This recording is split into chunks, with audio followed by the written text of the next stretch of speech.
Chapter 1. Dad, Mom, I've agreed to study abroad. Hearing their son finally give in, his parents, far across the ocean, sounded full of relief. Sincere, you finally figured it out. It feels like a weight has been lifted off our chests. Take some time to prepare. Your father and I will make the arrangements right away. We should be reunited as a family in about a month. Unlike his parents' casual and cheerful tone, Sincere Clark's voice was low and flat. Okay, I understand. After exchanging a few pleasantries, the call ended. It was pitch black outside. Sincere Clark hadn't turned on the light, and his slightly red eyes showed little emotion.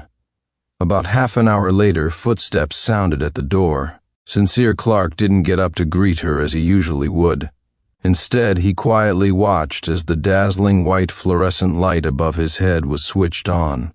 After changing her shoes and entering the living room, Victoria Smith finally noticed Sincere Clark leaning on the sofa. She slightly lifted her eyes and asked, "Why aren't you asleep yet? Waiting for you. Didn't you see the message I sent?" His tone wasn't the best, but Victoria Smith didn't seem to care at all, offering a casual excuse. "I was in the lab all day, didn't have time to look at my phone." With that, she didn't wait to see if he believed her, took off her jacket, and went into the bathroom. Not long after, as the sound of running water started, the phone she had carelessly placed on the coffee table also rang. Remembering what he had heard earlier that day, the hands Sincere Clark had clasped together trembled slightly. He leaned forward slightly and picked up the still chiming phone, skillfully entering the password to open it. The message was from a guy with a blue bear avatar, labeled as Ethan Jones. "Victoria, thanks for hanging out today. I'm home now." Looking at the intimate tone, Sincere Clark scrolled up. There were messages from 9 p.m. the previous night. "I'm coming back to the country today. Will you come pick me up?" There was no time displayed between the two messages, clearly indicating an instant reply. Address: Last night, Victoria Smith came back at 8:50 p.m. and also went to take a shower, only coming out an hour later. So, she was replying to messages. Sincere Clark's eyelashes fluttered slightly, and he pursed his lips. Then, he exited and clicked on the contact labeled Sincere Clark. From a reminder to bring an umbrella since it was raining today, to a midday break notification, from a few photos of grocery carts to snapshots of cute puppies taken on the roadside, a quick glance showed dozens of messages, all in white dialogue bubbles. Every single one was a message he had sent her. She hadn't replied to a single one. Compared to this, how pathetic he, her nominal boyfriend, was. Perhaps it was the decision to leave, or perhaps he had truly let go, but Sincere Clark felt no heartache upon realizing all of this. He gently placed the phone back where it was, his mind a jumbled mess. Sincere Clark remembered the first time he saw Victoria Smith. At the freshman orientation ceremony, she spoke on stage as a freshman representative. With a face so beautiful it left people speechless, she quickly topped the campus crush list within a minute and earned the title of Campus Beauty. Over the years, countless boys chased after her, each one straining to leap the dragon gate and pluck this high mountain flower. But she was inherently cold and aloof, not even giving the campus heartthrob a second glance, breaking many boys' hearts. Sincere Clark, deeply devoted, was naturally also rejected miserably. But he was more persistent than the other boys. The harsher the rejection, the more he persevered. Perhaps fate rewards the diligent. After a year of effort, proposing 2 or 3 dozen times, he finally became Victoria Smith's official boyfriend. But even after they were together, she wasn't warm towards him, still ignoring messages and calls as before, and being extremely sparing with her words when she did speak. Having achieved what he desired, Sincere Clark wasn't discouraged by her coldness. Instead, he became even more proactive in maintaining the relationship. Even 3 years into their relationship, he had formed a stereotype in his mind that Victoria Smith was just inherently cold. Until recently, when his laptop broke and he borrowed hers, he accidentally clicked on a folder and saw thousands of photos of the same guy. He secretly copied one photo, asked a few friends he knew, and managed to dig up some information. The guy who had long existed on Victoria Smith's USB drive was Ethan Jones, her childhood friend who grew up with her. Although a few people their age in their circle hung out together, these two were especially close. Some said Victoria Smith liked Ethan Jones and was ready to confess after the college entrance exams, but was shut down by his comment, "We'll always be good friends." Then Ethan Jones's family arranged for him to study abroad, while she was accepted into Wadi University, and the two parted ways. After learning all this, Sincere Clark finally understood that she wasn't inherently cold. It was just that no one was worth her attention. For the past 2 weeks, he had been in a daze, constantly wanting to find an opportunity to ask her if she had moved on from Ethan Jones. But before the words could leave his mouth, he unintentionally heard another piece of news. Someone told him that the reason Victoria Smith agreed to be with him was simply to forget Ethan Jones. She wanted to fill the heart still full of Ethan Jones with a new relationship. If it weren't for Ethan Jones, Sincere Clark would have been willing to warm her heart for another 10 years, because he was always the only one she had publicly acknowledged. But after learning of Ethan Jones's existence, Sincere Clark, who hadn't given up despite being cold for 3 years, felt tired for the first time and wanted to let go. He didn't want to be Victoria Smith's tool to forget someone else. He also didn't want to wait for a woman whose heart was constantly set on her first love. So he decided to leave completely. Without telling her chapter 2 when her 11 p.m. alarm went off, Victoria Smith came out of the bathroom, wiping her hair while picking up her phone and heading into the study. Seeing that she wasn't planning on resting yet, Sincere Clark frowned slightly. Victoria Smith always had a regular sleep schedule and never stayed up late. This alarm was a bedtime reminder. Sincere Clark stood up too, unable to resist asking, "It's late. Aren't you going to rest?" Victoria Smith was typing rapidly on her phone, her gaze fixed on the screen, not looking at him. "Still have some lab work to finish. Later." After 3 years together, this was the first time Sincere Clark saw Victoria Smith like this. She came home after 10:30 p.m. to pick up Ethan Jones, wasn't resting even when it was time, and could casually come up with excuses to brush him off. Sincere Clark didn't expose the clumsy lies and silently turned around and went into the bedroom. The study was diagonally opposite the bedroom, so he could clearly see what was happening inside. The woman who said she needed to work on her lab stuff was glued to her phone, her eyes never leaving the screen, a faint smile constantly playing on her lips. After being together for so long, this was the first time Sincere Clark saw Victoria Smith looking so happy. He couldn't help but feel a little disoriented. So, in front of the person you like, even the coldest iceberg will melt, won't it? She wasn't incapable of loving, she just didn't love him. Sincere Clark closed the bedroom door and smiled silently. Anyway, in 30 days, once he left, Victoria Smith could freely pursue the person she loved without any reservations. Since he had already decided to let go, why trouble himself any further? The next day was a beautiful day. Sincere Clark went out early in the morning to buy breakfast and returned. Victoria Smith had just woken up when he got back. After they sat across from each other and finished breakfast, she picked up her jacket, planning to leave. Remembering their plan from last week, Sincere Clark still called out to her. "Today's Saturday, our day off. Didn't we agree to go see the sunset at Mount Shiyu?" Victoria Smith's hurried steps paused. "My advisor assigned some urgent tasks. I can't go." Sincere Clark silently swallowed the bread in his mouth and nodded. Seeing him remain silent, Victoria Smith added a couple of sentences. "I'll take you next time. I should be free next month." If it were the old Sincere Clark hearing her say this actively, he would have jumped up happily. But the current him had no expression, just a quiet okay. The stark contrast made Victoria Smith feel a little strange. Her eyes swept over the calendar on the table, and she casually found a topic. "When did you buy the countdown calendar? Is there something important happening in 30 days? Looking at the number 30 marked in red, Sincere Clark reached out and tore off a sheet. The number instantly became 29. Bought it this morning. There are some urgent matters to deal with in a month, so it's just a daily reminder.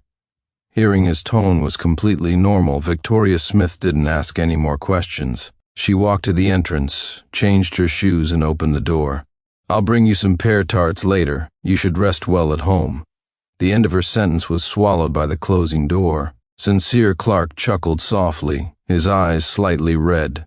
After finishing breakfast, he found a large bag and cleared out items from the apartment that he wouldn't need, planning to throw them away later. Couple cups bought a long time ago but never used, various types of shavers, empty photo frames bought to hang their photos. One by one, these were items he had carefully selected for a long time. But Victoria Smith had never used them. It was just like how he had decorated this apartment as if it were his home, yet she only saw it as a dorm, a hotel, and had never put any effort into it. But it didn't matter. He wouldn't need these things anymore. And after he left, she would surely move out, leaving this apartment empty. All memories related to the two of them would be erased. Chapter 3. Working until it got dark, Sincere Clark finally had some free time after dragging the full bag of trash to the bin and discarding it. Leaning against the sofa for a rest, he picked up his phone and opened his social media feed. The latest post was a sunset photo from the guy with the blue bear avatar. In the center photo was the profile of a girl, her hand reaching out with a box of pear tarts. Looking at the stunning light and shadow of the sunset on his screen, Sincere Clark's eyes flickered. He had gotten Ethan Jones's contact information by reaching out to many people behind Victoria Smith's back. After adding him, he one day saw Ethan Jones post on his feed, "I really miss European pear tarts." Only then did he understand why she liked buying him this dessert so much. Slowly, he discovered more clues. The specific laundry detergent she insisted on using, the flowers she gave him, the decorations she bought back. Sincere Clark could find matching items in Ethan Jones's social media posts. Victoria Smith was with him ostensibly to forget Ethan Jones, but instead she became deeply entangled, turning him directly into a substitute. Thinking about it, Sincere Clark sighed softly, a complex mix of emotions flashing in his eyes. Perhaps he had been hurt too many times, but there was no sadness in these emotions. He covered his slightly heavy chest, got up, opened the refrigerator, took out some cucumbers, washed them, and slowly snacked on them. The hour hand on the wall spun round and round. It was nearly midnight again when Victoria Smith returned home. Her hands were empty. She seemed to have forgotten the promise she made before leaving. She stepped inside, glanced around, and frowned. "Why does it feel like some things are missing from the house?" "Cleaned out some things I wouldn't use this afternoon." Victoria Smith nodded and slowly unbuttoned her cuffs, not taking the matter to heart. Looking at her slender back, Sincere Clark lowered his eyes. Actually, if she looked carefully, she would definitely find that many of the missing things were items he used daily. With her intelligence, she could easily guess that he was planning to leave, but her mind was entirely occupied by Ethan Jones. It was only natural that she wouldn't notice these subtle changes, wasn't it? After all, who would pay attention to the unusual behavior of a boyfriend who was treated like a roommate? He was thinking with self-deprecation when Victoria Smith suddenly asked him a question. "Where can I get a custom acrylic charm like this? I'm not really up on trendy stuff." Ethan Jones had just posted this yesterday night, and she was already thinking of getting one for him today. Sincere Clark froze for a moment before answering her. Acrylic charms are a new trend recently. It's hard to find someone reliable to customize them on short notice, but I happen to know how. I can make it for you. Hearing that he could, Victoria Smith's expression slightly froze. It seemed she also felt it was a bit improper to have her boyfriend make something for the guy she liked, but perhaps she wanted to please Ethan Jones too much, so she finally nodded. "I'll send you the specific style and requirements." Sincere Clark said okay, turned around and left, preventing her from seeing the redness in the corners of his eyes. Late at night, he stayed up all night, meticulously making it based on Ethan Jones's social media post. Before Victoria Smith left the next day, he handed the acrylic charm to her. Seeing his red eyes, a rare expression of concern appeared on her face, and she thanked him softly. Sincere Clark shook his head, his voice filled with weariness. "You're welcome, as long as you like it." Victoria Smith didn't stand on ceremony anymore. She turned and walked out of the room. Watching her retreating figure without looking back, Sincere Clark's lips twitched, and he murmured a word so soft it was almost inaudible. "Think of it as the last gift I give you both before I go." After leaving that day, Victoria Smith didn't return home that night. She didn't notice anything unusual. Aside from classes, she spent time with Ethan Jones, coming home late every day, sometimes not even seeing Sincere Clark. Sincere Clark didn't bother her anymore, continuing to pack his luggage and belongings. The apartment became increasingly empty. A few more days passed. He was sorting through his winter clothes when a call suddenly came in. "Sincere? Senior Smith is drunk. Can you come to the karaoke place and pick her up?" Victoria Smith was drunk. Didn't she never touch alcohol? Sincere Clark frowned but didn't think too much of it. He grabbed his phone and went downstairs to hail a cab. The karaoke place wasn't too far. 20 minutes later, he followed the address and found the room. The door was slightly ajar.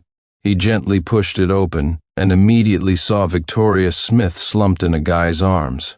The two were whispering intimately, looking very much like a couple in love. Chapter 4. Looking at the ambiguous scene, Sincere Clark's heart skipped a beat. He took a deep breath before walking over and extending his hand towards Ethan Jones.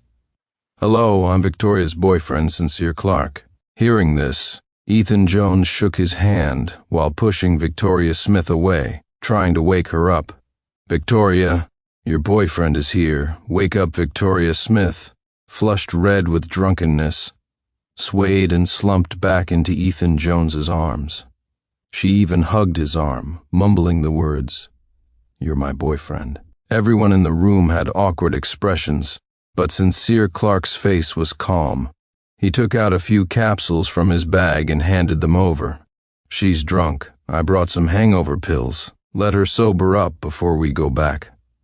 After taking them with water, Victoria Smith indeed sobered up. She looked up, saw Sincere Clark's face, quickly broke away from Ethan Jones's arms and started to explain. "I got you two mixed up just now." Sincere Clark said nothing, just smiled. "I know. Let's go back." Victoria Smith agreed, picked up her jacket and was about to leave, but a couple of her clearly drunk friends blocked her way. "Why are you leaving?" "Victoria, you're always busy with your labs and studies. You barely come out to hang out with us sisters once a year. We finally got you here, thanks to Ethan. Don't be a deserter." Yeah. Our game is about to start. It's not. Cool to leave now, the girls paid no attention to whether she wanted to or not. Dragged her down to sit and started explaining the game rules. "We're playing big tonight. Russian roulette. The person it lands on has to reveal a secret in public." Victoria Smith seemed reluctant to leave either, looking towards Sincere Clark. His face showed no emotional fluctuations. "Now that you're here, just play along." Hearing her agree, her friends started cheering and began the game. In the first round, Victoria Smith was honorably chosen. Everyone instantly got excited. "Ha ha ha. We finally got you, Victoria, but since it's your first time playing, we'll go easy. Just let us see who is on your contact list and who is pinned on your instant messaging app." It was indeed a very light penalty, but Victoria Smith fell silent. The girls, however, became more boisterous. "What's the point of that? Senior Smith has a boyfriend, of course. It's her boyfriend who's pinned." Seeing someone speak up in her defense, Victoria Smith's expression was faint. "Since you all already know, there's no need to look. Let's change the penalty." Still, some refused to give up and insisted on this penalty, even snatching her phone when she wasn't paying attention. As they opened it and saw the name Ethan Jones, everyone in the room stared at each other with wide eyes, speechless. Victoria Smith didn't explain anything, took the phone back, stood up and walked out. "You guys play first, I'm going to the restroom." She was gone for about 10 minutes. Sincere Clark was worried she might have gotten sick and followed out to check, but he overheard Victoria Smith's voice near the restroom. "I was drunk, not dead." "Why did you deliberately spin the bottle my way?" "And deliberately make that kind of request to embarrass everyone? Victoria, everyone knows you've liked Ethan Jones for so many years, but you never said it. I resorted to this method just to help you, to fulfill your long-held wish. Your boyfriend is still completely in the dark about it, and it's not fair to him either. As soon as that barrier is broken, he'll surely back off knowing the difficulty." Facing her friend's good intentions, Victoria Smith's tone was somewhat impatient. "You don't need to worry about my affairs. Don't act on your own initiative like this again." Listening to their conversation, Sincere Clark couldn't help but smile, but the corners of his eyes were wet and red. He took a deep breath, turned, and walked into the men's restroom. He cupped cold water in his hands, splashed it on his face, wiped it dry, and then sent Victoria Smith a message. "Let's go. I'm waiting outside for you." Afterward, Victoria Smith picked up her shoulder bag, put it on, and slowly went downstairs. Just as she reached the door, Mary Clark's call came in again. She chatted about a lot of things and finally asked if he was ready. Sincere Clark's voice was extremely flat. "I'm ready here. I can leave any time." As soon as the words left his mouth, Victoria Smith's voice came from behind him. "Leave? Where are you going?" Chapter 5. Turning around to see Victoria Smith's cold face, Sincere Clark instinctively lowered his eyes. "Nothing. Just going to participate in a competition in a few days." After casually finding an excuse to brush her off, Sincere Clark paused. He was actually lying now, but seeing Victoria Smith's indifferent expression, he didn't dwell on it. In this 3-year-long pursuit, he only wanted to exit gracefully, not become a pathetic loser who was abandoned. Although he decided to leave because Ethan Jones returned, he didn't want her to know. So he planned to leave quietly. Anyway, she didn't like him. Whether he said goodbye or not, she wouldn't really care, would she? Victoria Smith didn't know what he was thinking. She reached out and hailed a cab. As the two were about to get in, Ethan Jones chased after them from upstairs. "Victoria, you left your phone. Sincere, let's exchange contact information." After handing over the phone, Ethan Jones looked up at Sincere Clark, smiling brightly. Sincere Clark looked up at Victoria Smith, and seeing she didn't object, he hesitated for a moment before opening his QR code. After scanning it with his phone, Ethan Jones looked at him with a confused expression, seeming about to ask something, but the words changed to goodbye reaching his lips. It wasn't until they were in the taxi, with the evening breeze slightly dispersing the alcohol, that Victoria Smith sobered up a bit and finally, belatedly, started to explain, her tone still faint. "Sincere, Ethan and I grew up together. The pin contact was set in high school, and I forgot to change it all these years." Sincere Clark didn't reply. After a long silence, Victoria Smith finally reacted and turned her head to look at him, but she only saw tear traces on his face. In 3 years of dating, this was the first time she had seen him cry. For a moment she felt flustered. What's wrong?" "Nothing, just some sand blew into my eyes in the strong wind." He said this, then raised his hand to wipe his tears, forcing a smile. Then he turned sideways, looking at the passing scenery outside, his mind replaying Ethan Jones's surprised expression just now. He spied on his girlfriend's childhood friend's social media feed, and the moment he was detected by the person himself, he had lost completely. That's why he cried. Because in this love triangle, he was always the one in the shadows, always the one begging for scraps. If he hadn't stubbornly pursued Victoria Smith, hadn't fallen for her and stayed in the country for her sake, would he have been able to maintain his dignity? Unfortunately, there are no ifs in the world. He chose his path, he had no one to blame but himself. Fortunately, everything was about to end, and he would soon be free. When they got home, the first thing Sincere Clark did was tear a page off the calendar on the dining table. Looking at the large, eye-catching 21, Victoria Smith felt a bit uneasy, and her eyes involuntarily went to Sincere Clark. He lowered his head and silently went into the bedroom, not noticing her gaze. After washing up, Victoria Smith stopped Sincere Clark, who was combing his hair, leaned down, and was about to kiss him. She had always disliked such intimate gestures. Over the years, Sincere Clark had always been the one to initiate kisses, and they would only peck each other lightly. This was the first time Sincere Clark saw her being so forward. He couldn't help but freeze, then raised his hand to push her away. "You drank too much tonight. Get some rest early."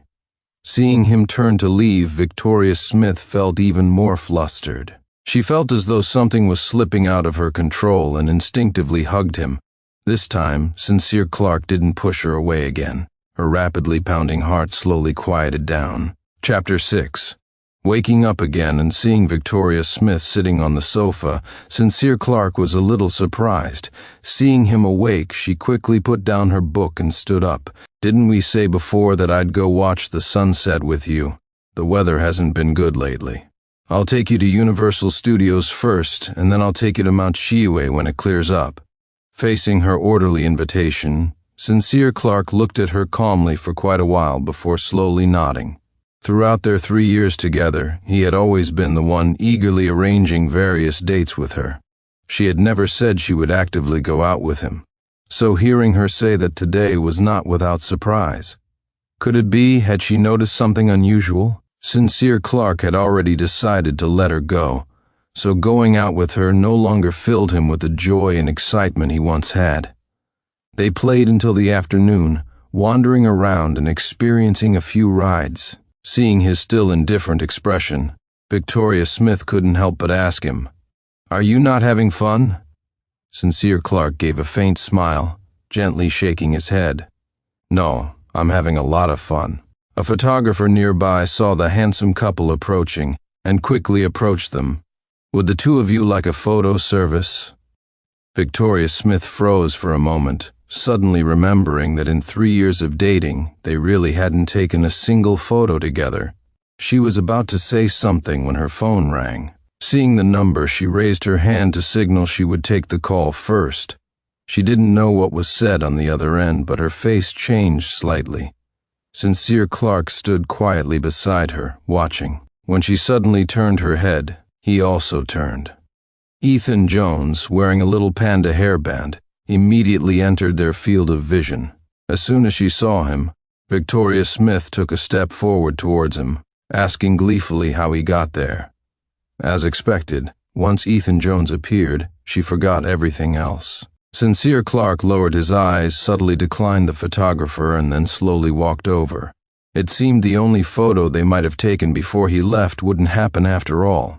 Ethan Jones smiled brightly. "I came to play with Senior Brown today, but something came up and she left. I was feeling bored, and then I saw someone's back that looked a lot like you. I didn't expect it to actually be you." What a coincidence. Hearing this, Victoria Smith's joyful expression immediately turned cold.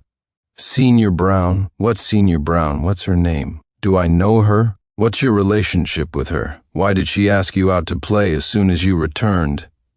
Seeing her intense, questioning expression, Sincere Clark stopped in his tracks, his fingers unconsciously tightening. "You know her. It's Senior Sarah Brown from high school.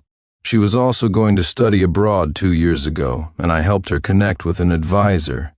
She just wanted to thank me." Although Ethan Jones explained the reason, Victoria Smith's face remained displeased. "Call me whenever you want to go out in the future. Don't hang out with these questionable people so I don't have to worry about your safety." In all the time Sincere Clark had known her, this was the first time he saw her display such strong possessiveness towards someone. A hint of self-mockery flashed in his eyes. In 3 years together, she had never said anything like that to him. He suspected if he were to spend the night out with another woman, she wouldn't even notice. Next, Victoria Smith was worried about Ethan Jones being alone, so she suggested the three of them go together. Ethan Jones agreed without hesitation. Sincere Clark also silently nodded and followed them towards the couple's haunted house. The maze-like rooms were pitch black, and terrifying ghosts would occasionally pop out. Ethan Jones's screams hadn't stopped since they entered. He walked timidly, clinging to the wall, and Victoria Smith stayed by his side, protectively shielding him. Watching them getting closer and closer, Sincere Clark said nothing. He pushed open the task door beside them. This haunted house was designed specifically for couples, so as soon as he pushed the door open, he saw a task written on a sheet. A man and a woman must kiss to get the key. Seeing this sentence, Ethan Jones looked troubled. He glanced around, and everywhere he looked there were couples holding hands. He was alone.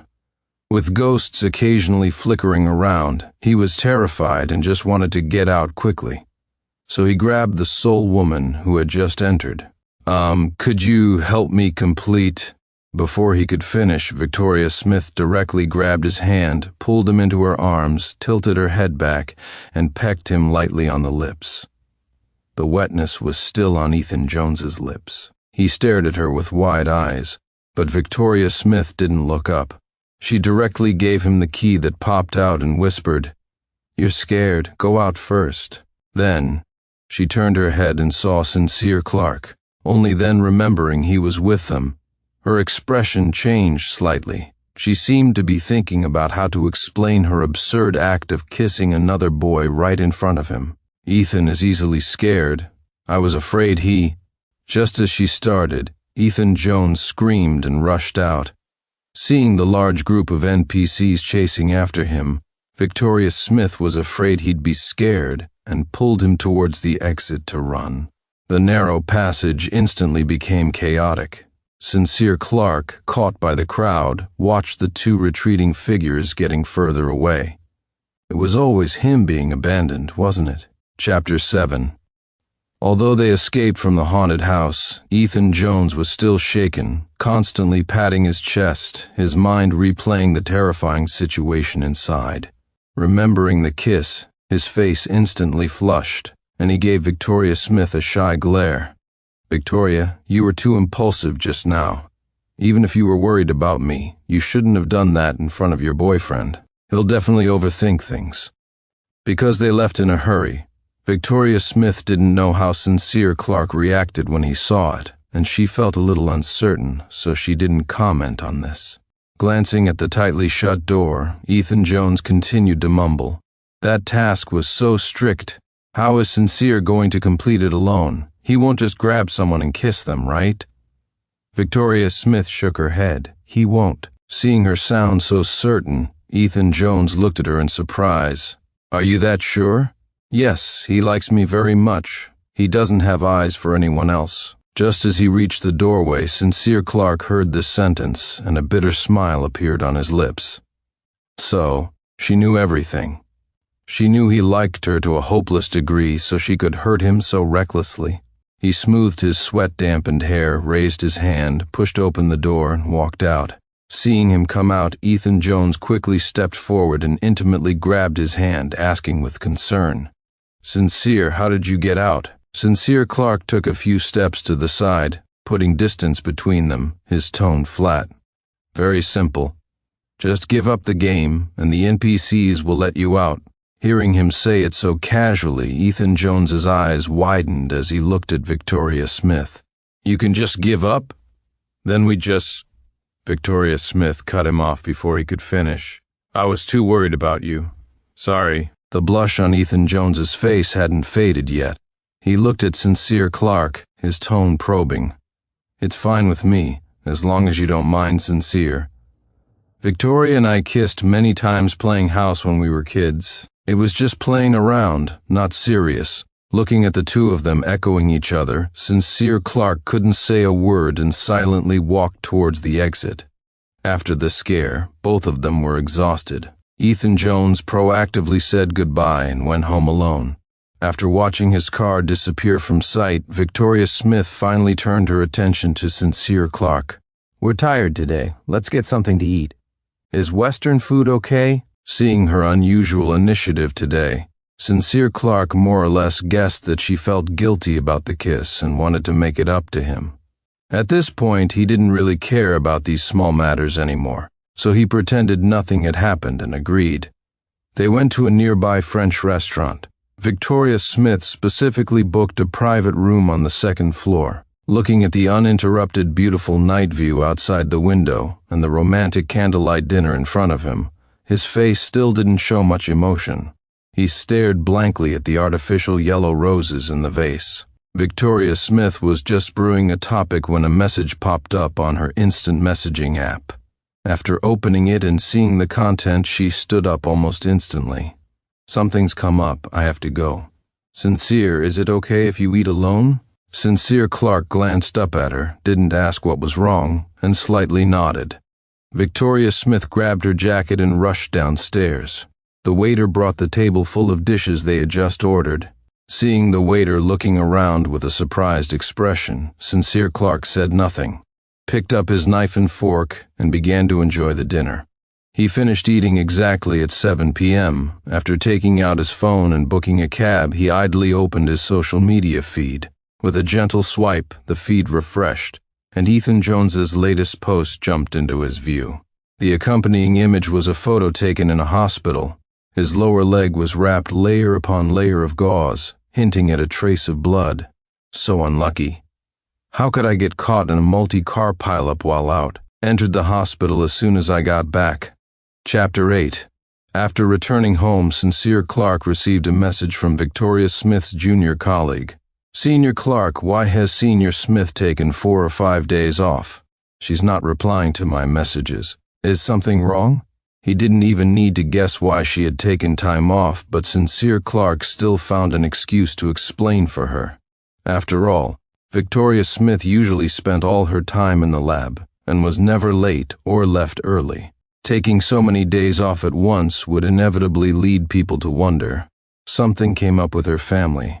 After explaining, he walked over to the dining table and tore off another page of the calendar. 21 became 20. After tomorrow, it would start with a 1. Thinking about the upcoming long journey, he took a deep breath and walked into the bathroom with a weary body. Perhaps from running around all day, he slept particularly soundly that night and didn't wake up until noon the next day. The apartment was quiet. All the items were in their proper places, undisturbed. Victoria Smith had stayed out all night again. Sincere Clark had gotten used to it. He walked to the kitchen alone, took out milk, poured a glass, and slowly drank it, starting his day of solitude. Day after day, the calendar on the table went from 20 to 15. There was no news from Victoria Smith. It was as if she had evaporated from his world. Sincere Clark was busy packing his luggage and preparing the necessary documents, only occasionally thinking about his girlfriend when he had some free time. And Victoria Smith, he suspected, had been busy taking care of Ethan Jones the whole time, never once thinking about him, her boyfriend. When Monday arrived, the junior colleague messaged again, asking why Victoria Smith still wasn't at the university. Sincere Clark finally called her to ask where she was. Victoria Smith was silent on the phone for half a minute, then gave the formulaic answer. "I've been busy with something lately, so I can't come back for now." Seeing her still being vague, Sincere Clark finally couldn't help but ask what was on his mind. Did something happen to Ethan Jones? Seeing that she couldn't hide it anymore, Victoria Smith had no choice but to state the truth. Ethan had a car accident a few days ago when he was going back. Remembering that social media post, Sincere Clark casually asked an extra question. Was he badly injured? Minor injuries, no broken bones, but Ethan is scared of needles and dislikes taking medicine. When he's in the hospital, he doesn't eat or sleep well and needs someone by his side. He had the accident that day because I didn't see him back home, so I feel a little guilty and have been staying at the hospital to take care of him. Please don't mind. Listening to her tone, expressing excessive worry over minor injuries, Sincere Clark wanted to say it was okay, but he couldn't bring himself to speak. Hearing no response, Victoria Smith thought he was jealous and quickly apologized. "I'm sorry, Sincere. I made you worry during this time. I'll come back and be with you as soon as Ethan's health improves." Sincere Clark didn't take her promise to heart. After telling her to remember to take leave, he hung up the phone. Time flowed like water afterward. The countdown went from 15 to 10 and then into single digits. On the third day of the countdown, Sincere Clark returned to the university with his prepared study abroad application materials and had a final meal with his classmates. Suddenly learning that he was leaving the country, everyone was very reluctant to see him go, and they all came forward to toast and say goodbye. Sincere, you'll be gone for years and we won't see you and your parents work abroad. You're not planning on never coming back, are you? That's way too sudden. Although life is full of partings, we're all thinking about you. We hope everything goes smoothly for you. Whatever happens, remember to keep in touch with us. Facing everyone's blessings and reminders, Sincere Clark was deeply moved. He raised his glass and drank it all to show his appreciation. A few roommates looked around but didn't see Victoria Smith, so they asked a couple of curious questions. You're leaving soon. Why isn't Victoria here with you to handle the procedures? You haven't told her yet, have you? Sincere Clark lowered his head and smiled slightly, not answering directly. She's been very busy lately. She couldn't get away. Everyone knew Victoria Smith was a busy person, so they didn't think too much of it and turned to comfort Sincere Clark. Actually, long-distance relationships aren't a big deal. As long as you remember and love each other, that's all that matters. Sincere Clark returned a smile, then raised his glass, shielding the complex emotions in his eyes, but unable to hide the surge of melancholy in his heart. Indeed, love can cross mountains and rivers and maintain a relationship. It was just a pity that Victoria Smith didn't love him. Chapter 9. The gathering didn't break up until 3 or 4 in the morning. Upon returning to the apartment, Sincere Clark saw that the clock on the wall already pointed to past 1 a.m. He reached up and tore off another page of the calendar. Countdown Day 2. Sincere Clark woke up very early. He cleaned and tidied the entire apartment, then dragged all the extra items he had sorted out during this time down to the trash and threw them away. Afterward, he took the diaries he had written over the past few years of their relationship and the photos he had secretly taken to the study. He fed page after page into the shredder, then mixed them with the kitchen waste and threw it all away. From now on, this apartment where he and Victoria Smith had lived for 3 years would have no trace of Sincere Clark. Countdown Day 1. Sincere Clark had a rare good night's sleep. The sleep was especially long. Pulling back the curtains revealed a sunny day, a perfect day to leave. He got up, put the last bit of food he had bought into the microwave in the kitchen, and casually tore off the last page of the calendar. The microwave chimed just as he heard the sound of a key unlocking the door. Victoria Smith, who hadn't been back for over half a month, noticed something different as soon as she entered. Many areas in the apartment were empty. The calendar on the table had been torn clean, which struck her as very displeasing. She asked him, "Why are so many things gone?"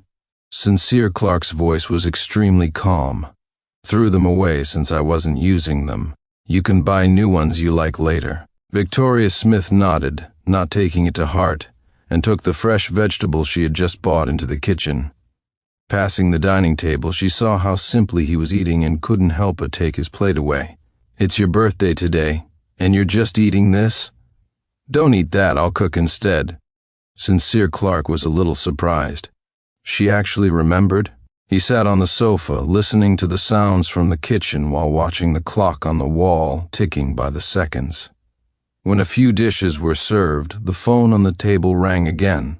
She put down the dish in her hand and pressed the answer button. "Victoria? Where are you? Ethan isn't taking his medicine again.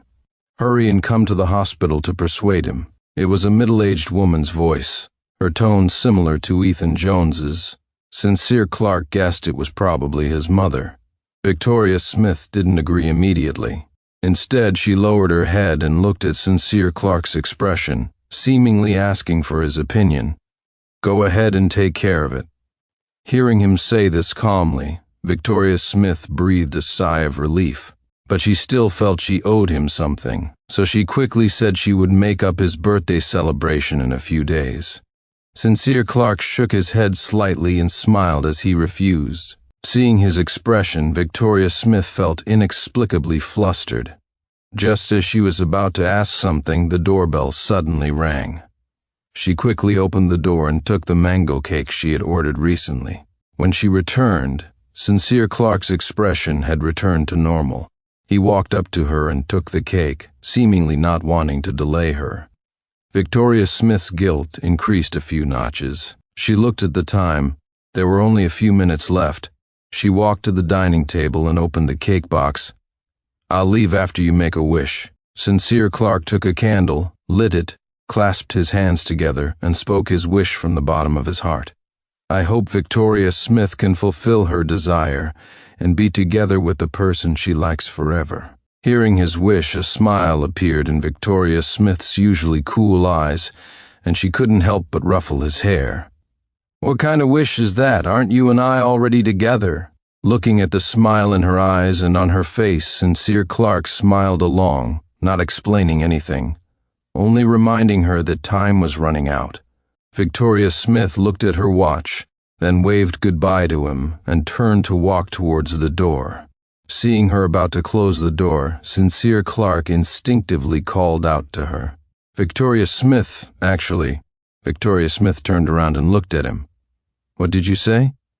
Seeing her face, the rest of Sincere Clark's words got stuck in his throat. "Nothing. Go ahead. Be careful on your way." Victoria Smith didn't think much of it. She nodded, turned, and closed the door. Listening to the sound of her footsteps gradually receding, the words that had lingered on his tongue echoed in the empty apartment. "Victoria Smith, actually, I'm allergic to mangoes. Actually, today is our last day together." The words floated away lightly, dissipating silently like vapor. When the hour hand on the wall pointed to 12 a.m., Sincere Clark stood up and threw away the food and cake on the table. Then he returned to the bedroom, brought out the suitcase he had prepared long ago, took out a marker, and wrote a sentence on the calendar page marked with 0. "Victoria Smith, let's break up." His name signed below, his decision was made. The tightly shut door opened and closed again. Sincere Clark left the apartment he had once called home, pulling his suitcase. He never looked back. Chapter 10. After leaving the hospital, Victoria Smith saw it was still early and decided to go home to take Sincere Clark out for a meal to make up for neglecting him recently. The apartment that was usually lit up was dark tonight. She checked her watch, 9:30 p.m. Was he asleep so early, or had he gone out and not come back? Victoria Smith wasn't sure, but the apartment was very quiet, not like anyone was home. She had been running around all day outside and was covered in sweat, so she went straight into the bathroom. Half an hour later, she came out wiping her wet hair and still didn't see Sincere Clark. Her brows furrowed. In her memory, Sincere Clark had never come home late. Why wasn't he back tonight? She paced to his bedroom door, gently pushed open the slightly ajar door, and froze in place. The wall that used to be covered in photos and artwork was completely blank. The bed, with its duvet and pillowcases, was empty. Victoria Smith couldn't believe what she was seeing. She rubbed her eyes several times, but the room remained empty. She abruptly dropped the towel she was using to dry her hair, rushed into the bedroom, looked around, then opened the drawers and closet, but found nothing. Sincere Clark had moved out with his things? As this thought surfaced, Victoria Smith became instantly panicked. She hurried out of the bedroom and checked every room. The bookshelf in the study was half empty. There were only her items left in the bathroom. The blankets and stuffed animals in the living room were gone. The cups he bought in the kitchen were gone. With each missing item she noticed, Victoria Smith's heart sank further into despair. When she fully realized that there was no trace of Sincere Clark left in the apartment, she felt as if she had been struck on the head, her mind buzzing. Her face was full of disbelief, her breathing became rapid, her hands gripping the edge of the table with all her might, veins standing out on the back of her hands. Her wide, panicked eyes stared blankly, finally falling on the calendar marked with 0 in front of her. More glaring than the 0 was a line of black marker pen writing. Her eyesight was very good. She saw the sentence on it immediately. "Let's break up." Her hand trembled as she snatched the calendar and brought it close. The 2 words "break up" hit her eyes like heavy stones, instantly turning her vision red. Sincere Clark wanted to break up with her. As this thought rushed into her mind, Victoria Smith immediately lost control of her emotions. She grabbed her phone, found Sincere Clark's number and dialed. After a long series of rings, the automated voice indicated the phone was powered off. The unanswered call felt like a bucket of cold water poured over Victoria Smith's head. She fumbled, grabbed her jacket, threw it on, put on her slippers and rushed out the door. She hailed a cab and sped towards the university. Before curfew, she arrived at the men's dorms. She stopped a male student and asked him to go up to room 508 and tell Sincere Clark to come down. 10 minutes later, the tightly shut dorm door opened. Victoria Smith's heart trembled. However, the person who came out left her deeply disappointed. It wasn't Sincere Clark, but his roommate, Ben Taylor. Seeing the campus beauty, who was usually so poised, looking disheveled and panicked, Ben Taylor was also very surprised. "Victoria Smith?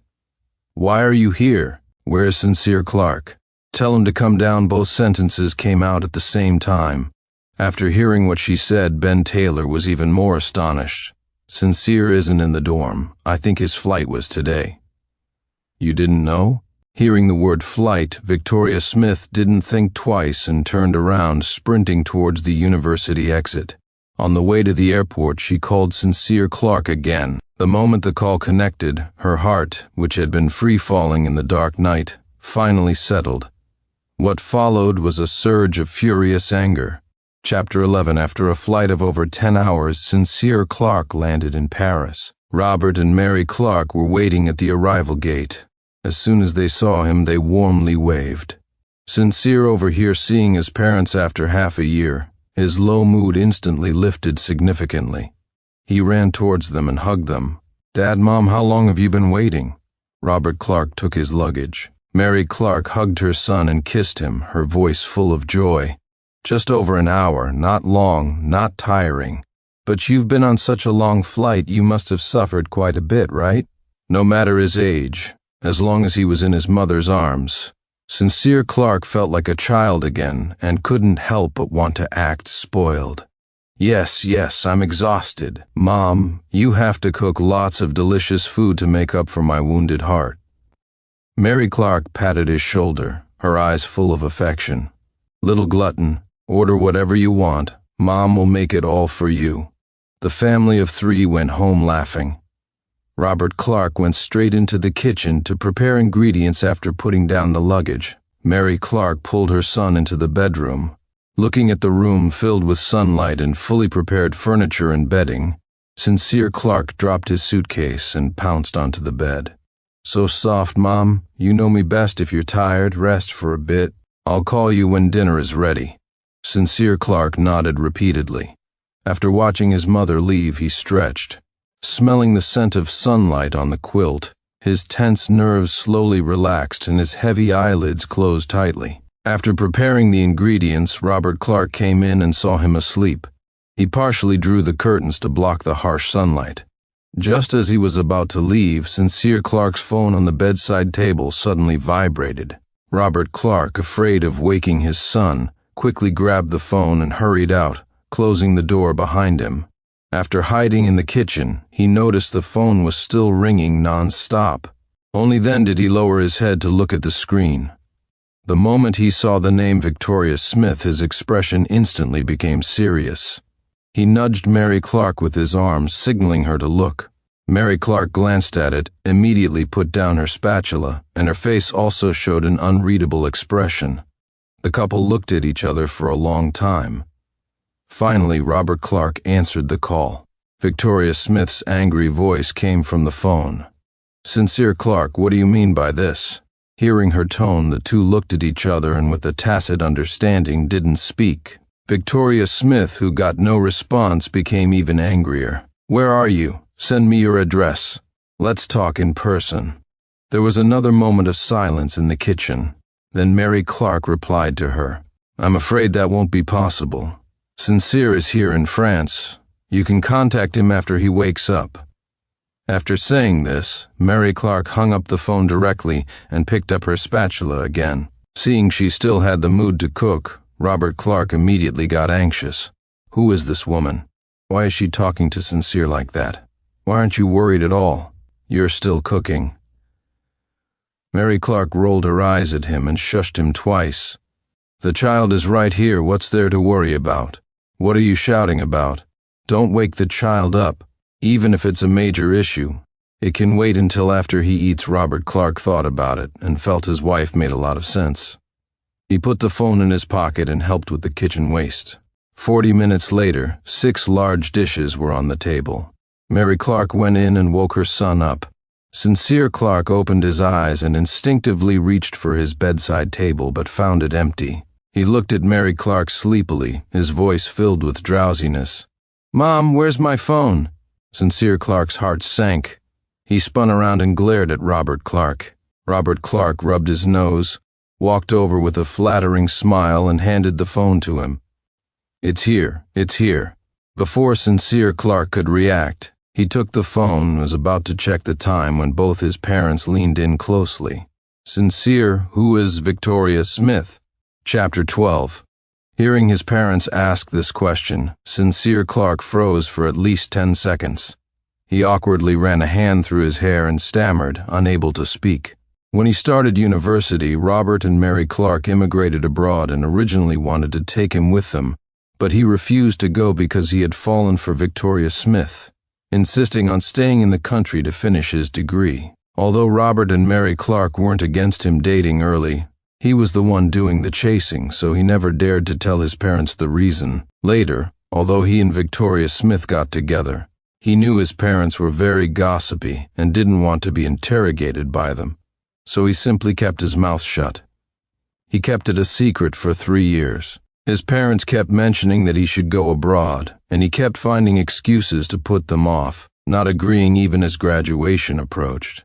His parents were so anxious they started suspecting he was in a relationship. He was just debating whether to tell the truth when he found Ethan Jones's photos on Victoria Smith's computer. The next few months were arguably the most difficult period in his 21 years of otherwise smooth sailing. His parents were also a campus couple, going from wearing school uniforms to wedding gowns, staying loving throughout their 27 years together. Against the backdrop of his parents' relationship, his 3-year relationship turned out to be nothing but unrequited affection, which was truly pathetic and pitiful. So he decided to keep it completely a secret. He didn't expect to be exposed on his first day in Paris. Mary Clark watched her silent son, then elbowed Robert Clark again. She smiled and stroked Sincere Clark's hair.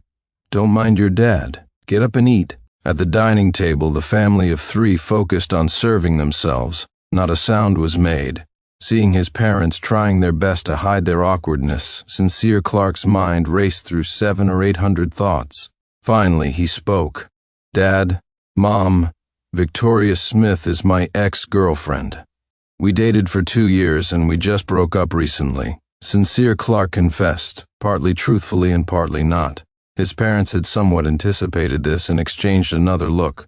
This time Robert Clark spoke. "I didn't like the sound of that girl at all. If you ask me, she wasn't worthy of my precious son. It's good you broke up." Seeing their parents' faces full of comfort but subtly revealing worry, Sincere Clark quickly smiled. "Dad's right. Anyway, we're graduating and going our separate ways, so breaking up is good. It saves me from being distracted from my studies." Hearing him say this, Mary Clark patted his shoulder and gave him a thumbs up. "That's my son, full of spirit, decisive." The meal eventually returned to laughter and cheerful conversation. After eating, Sincere Clark returned to his bedroom and froze when he saw the name in his call history. So it was Victoria Smith who had called. No wonder his parents knew. Since his dad said she had a bad attitude, she must have been angry about the note he left. After all, she was the campus beauty of WADA. She was always the one doing the rejecting. Being broken up with this time, she must have been upset, right? But she'd probably get over it in a day or two. After all, she didn't care about him at all. Once she calmed down and realized that breaking up was a good outcome, she would be free of him and could follow her heart to pursue Ethan Jones. Lovers finally finding their way together, what a beautiful ending. And they probably wouldn't see each other again in this lifetime, right? Thinking of this, Sincere Clark sighed softly and let his finger linger on Victoria Smith's number for a moment. Then, with a swift motion, He pressed the delete key. Chapter 13. With Mary Frank's help, Sincere Clark took just 1 hour to get his new place organized. He was exhausted and fell asleep as soon as he lay down after washing up. When he woke up again, it was dark outside. He picked up his phone to check the time, 6 in the morning. He had actually slept for over 10 hours. It was unbelievable. He sat up, clutching the duvet, turned on the light, and stared blankly at the completely unfamiliar room for a few minutes, before realizing he was in Paris. Remembering his parents sleeping next door, the feeling of unease gradually faded. However, his phone suddenly vibrating in his hand startled him. He unlocked it and froze when he saw a familiar string of numbers. Although he had deleted the name, Sincere Clark knew this number by heart. Why was Victoria Smith calling again? Was she unable to swallow her anger and needed to curse him out? Sincere Clark blinked, trying to shake off the remaining drowsiness, then resignedly pressed the answer button and began to explain proactively. Victoria Smith, I've thought about it for a long time during this period, and I feel like we're not suited to be a couple, which is why I suggested breaking up. Anyway, you didn't like me either. Let's just end things on good terms and not contact each other anymore. He said it all in one breath. There was a long silence on the phone, only her increasingly heavy breathing. 2 minutes later, Victoria Smith finally asked him a question in a tired and hoarse voice. You break up with me out of the blue and think you can dismiss me with a simple not suited. Do you think that's polite, not polite? Sincere Clark thought about it carefully and didn't feel like he had done anything wrong. But holding on to the attitude of resolving the issue, he replied to her very politely. What do you want then? Let's meet and talk face to face. Hearing her make this request, Sincere Clark froze for a moment, then refused. I'm not in the capital, so I can't meet. Before he could finish speaking, Victoria Smith interrupted him. I know. I just landed in Paris. Send me the address. I'll come find you now. Sincere Clark was stunned by her words, his tone extremely slow, full of deep doubt. Why are you in Paris? You don't need to worry about that. You just need to go out, find a coffee shop, send me the address, and wait for me to come and talk about the breakup face to face. After saying this, she didn't forget to add, if you don't explain why you broke up with me, I won't leave Paris. The next second, the call was hung up. Then, a message from Victoria Smith's chat popped up on his instant messaging app. It was an address for Beauvais-Tille Airport and a concise sentence, send me the address. Sincere Clark never imagined she would follow him all the way to Paris just to demand an explanation for the breakup. But he didn't want to go through with it. They had broken up. He felt he had a clear conscience and saw no need for further discussion. So he simply put his phone on silent, tossed it aside, pulled the duvet over his head, and went back to sleep. He slept for over 2 hours. Mary Clark made breakfast and called him to get up. After eating, the family of 3 went to the supermarket to stock up on daily necessities, then took a walk in a nearby park, returning home around noon. When he opened his phone again, he saw nearly 100 missed calls and over 300 messages. Sincere Clark was silent. The next second, the latest message came in. You were the one who chased me so persistently back then, so why don't you want me anymore now? Sincere Clark, can you be so heartless? Chapter 14. Upon learning that Sincere Clark had arrived in France, Victoria Smith didn't think twice and immediately booked the soonest flight to Paris. During the 10+ hours on the plane, her mind was a mess, constantly replaying the events of the past few years.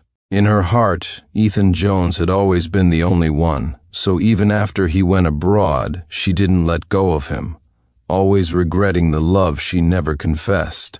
She couldn't let go of him, yet she couldn't confess, only enduring the torment of longing day by day. Everyone around her advised her to move on and try dating, saying maybe she would get over it that way. Under the repeated persuasion of her friends, Victoria Smith wavered and decided to give it a try. So when Sincere Clark confessed for the 23rd time, she agreed to be his girlfriend. And the reason she chose him was none other than his excessive enthusiasm, his excessive persistence, his excessive liking for her. In him, she saw the reflection of herself pursuing Ethan Jones. So this relationship at the beginning was simply a form of self-pity. Victoria Smith didn't like Sincere Clark. He knew this, and she knew it too. But both of them tacitly avoided the issue and were a couple for 3 years. In the first 2 years, although they occasionally went on dates like a normal couple, Victoria Smith never really took him to heart. It wasn't until the beginning of their senior year, when they decided to move in together for convenience, that their relationship made substantial progress. Living together day in and day out, she was also attracted to Sincere Clark and started trying to accept his affection and accept the relationship. It wasn't until Ethan Jones returned to the country that her heart, which was about to settle, began to waver again. On one hand, there was the childhood friend she had known for over 10 years. On the other hand, there was the boyfriend she had dated for 3 years. She desperately wanted to force herself to make a decision but couldn't bring herself to do it. The ingrained habitual preference made it impossible for her to ignore Ethan Jones's existence, while Sincere Clark, who gave everything without asking for anything in return, became the retreat route she chose for herself. On countless occasions rushing towards Ethan Jones, Victoria Smith self-righteously believed she was hiding it well, so she became increasingly reckless. It wasn't until he left with that breakup note that she first realized the situation was out of her control, and for the first time realized that for her, Sincere Clark was irreplaceable. So she didn't care about anything else, dropped everything, and flew after him, all for the sake of winning him back. But his resistant attitude clearly told her that there was no possibility for them. Victoria Smith couldn't accept this outcome. She went crazy trying to contact him, searching everywhere for news of him, but found nothing. Looking at the empty chat window opposite her, a deep sense of powerlessness gradually welled up in her heart. She couldn't understand why he would suddenly propose breaking up and leave her, desperately wanting a reason for not being loved anymore. After a long and difficult wait, Sincere Clark finally replied to her, sending an address. She didn't stop for a moment and rushed there. Then, at the entrance of a coffee shop, Victoria Smith saw Sincere Clark. The moment she saw him, she rushed forward wanting to hug him, but he sidestepped and pushed her away. He raised his cold face and reminded her expressionlessly, "We've already broken up. It's better to keep our distance." Chapter 15. They sat down in a corner. Sincere Clark's eyes rested on the tablecloth, waiting for the person opposite him to speak. Victoria Smith's eyes, however, were fixed on him, taking in his every movement, afraid he would disappear. After the waiter brought the coffee, Sincere Clark took a sip before looking up at her, his tone calm. "What do you want to talk about?" "Go ahead." Victoria Smith's hand under the table unconsciously curled into a fist, trying her best to control the emotions on her face. "Why did you break up? Did I do something wrong?" Hearing her ask these two questions, a hint of helplessness flashed in Sincere Clark's eyes. "Isn't it normal to break up when you don't like someone anymore?" Hearing his answer, Victoria Smith felt a tightness in her chest and instantly panicked. "You're lying." Sincere Clark noticed her panic and was initially surprised, but thinking of her determined tone outside the haunted house, he found it a little amusing. "I never lie. Liking is liking, not liking is not liking. I am loyal to my own heart, unlike you." The first sentence made Victoria Smith even more panicked, while the second made her fall into confusion. "Unlike me? So even now, she still hasn't seen her own heart clearly?" Looking at her bewildered expression, Sincere Clark suddenly felt a little sorry for her. He met her gaze, his tone filled only with frankness. "Unlike you, forever a coward, never daring to face your own feelings. Clearly you like Ethan Jones, but you didn't dare to confess, while using me as a tool, wanting to move on. You were simultaneously stuck in the past, unwilling to let go." With every sentence Sincere Clark spoke, Victoria Smith's face turned a shade paler. Every word stabbed at her most painful spots, making her lose the courage to look at him again. Sincere Clark didn't care what she was thinking at the moment. He just wanted to express everything he had held inside. "I know you didn't like me. I've always known. I thought that as long as I tried hard enough, I could move you. But after Ethan Jones came back, I realized that love isn't something you win through effort. Not liking is not liking. Whether it's 1 year or 3, 5 years or 10, it doesn't matter. I'm tired. I don't have the strength to continue this hopeless relationship, so I decided to break up. Perhaps it's because I invested too much enthusiasm into this relationship for so long, giving you the illusion that you couldn't live without me, that you were the one I couldn't do without. You can't accept breaking up just because you can't accept being dumped by a fervent pursuer. The reason you chase me here is nothing but impulse. Once you calm down, you'll realize that breaking up is the best outcome for me, for you, and for Ethan Jones. Instead of wasting time and energy on your ex-boyfriend, you might as well take a leap and confess to Ethan Jones. After all, people have to look forward, don't they? After hearing this long confession, Victoria Smith froze in place. In this relationship, she had never cared about Sincere Clark's thoughts, nor had she thought about the future. In her world, everything happened naturally. She was pushed forward by reality and never actively fought for anything. Even with Ethan Jones, she just silently accepted the outcome of only being friends. But only with Sincere Clark, Victoria Smith couldn't accept the result of breaking up. Even now that he had explained everything clearly, she still didn't want to break up. Was this stubbornness or love? She couldn't tell. Chapter 16. Victoria Smith was silent for a long time. Sincere Clark said nothing either. After quietly finishing the coffee in his cup, he picked up his bag and stood up. Lost in her own world, Victoria Smith's action of seeing him stand up instantly made her stand up too. She reached out and grabbed his hand. Sincere Clark waited patiently for a minute, but she couldn't say anything further. He became a little impatient too. He raised his left hand and gently peeled her fingers away, one by one. For the sake of the 4 years I liked you, please let go of me, Victoria Smith. His sighing tone made Victoria Smith's heart tremble. She looked at him in a panic, her face flustered. I'm sorry, Sincere. I haven't been good over the years. I haven't fulfilled my responsibilities as a girlfriend. Could you please give me another chance? Sincere Clark stared at her intently, a hint of subtle sarcasm in his eyes. You don't like me. We wouldn't have any outcome even if we tried 100 more times. Let's just end it here.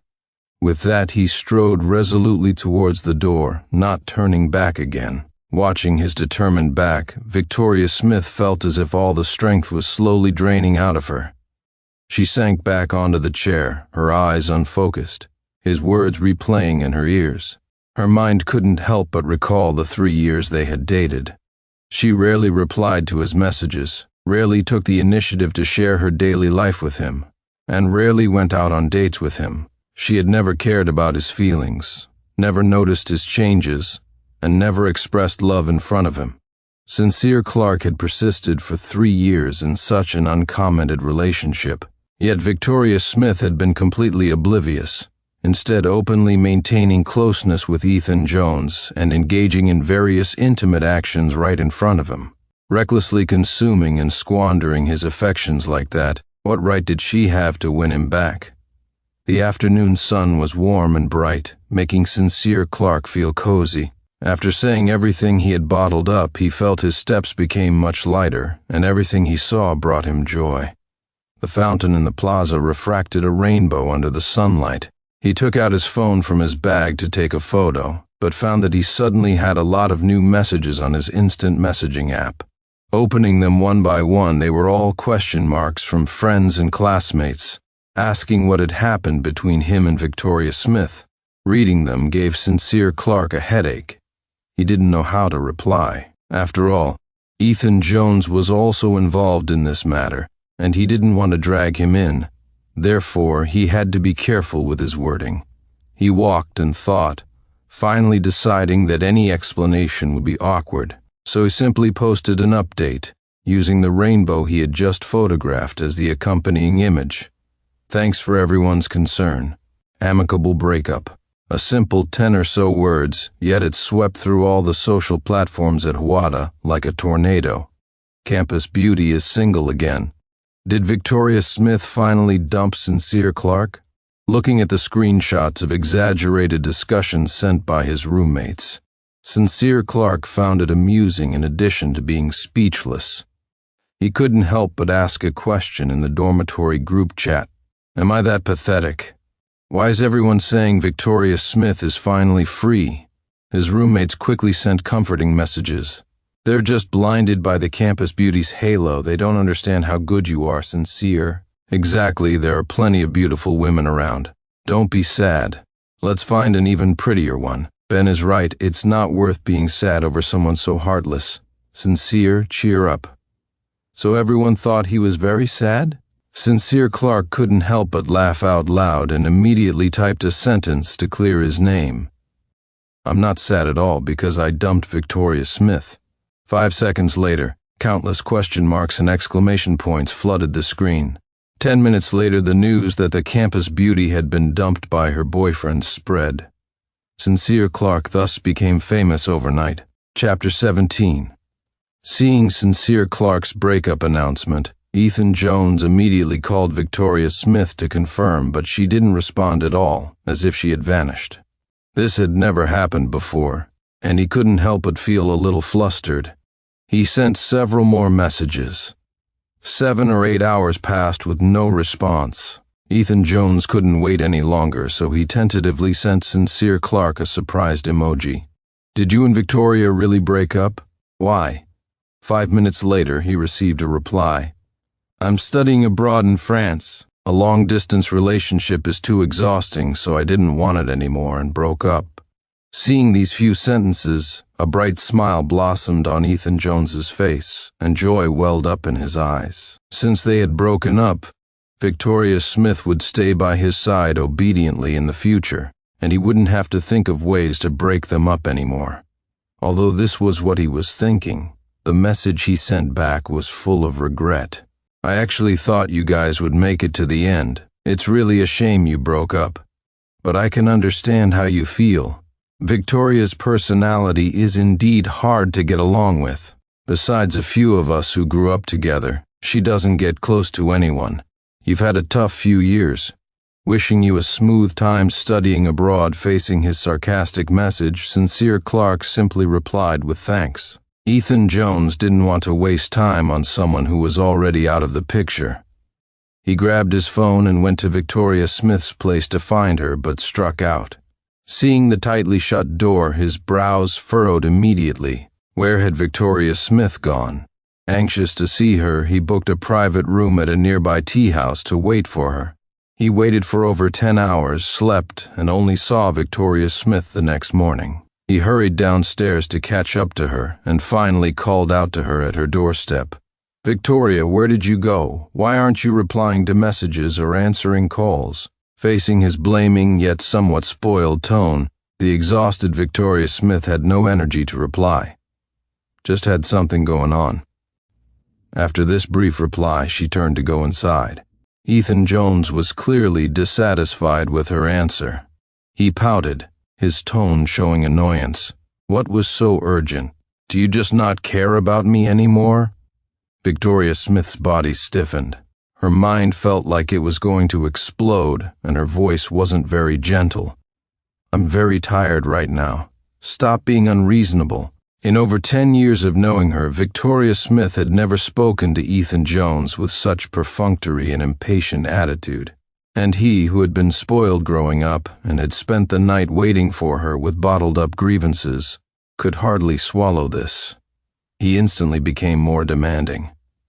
I'm concerned about you, and you say I'm being unreasonable? Victoria, how did you become like this? This is who I was.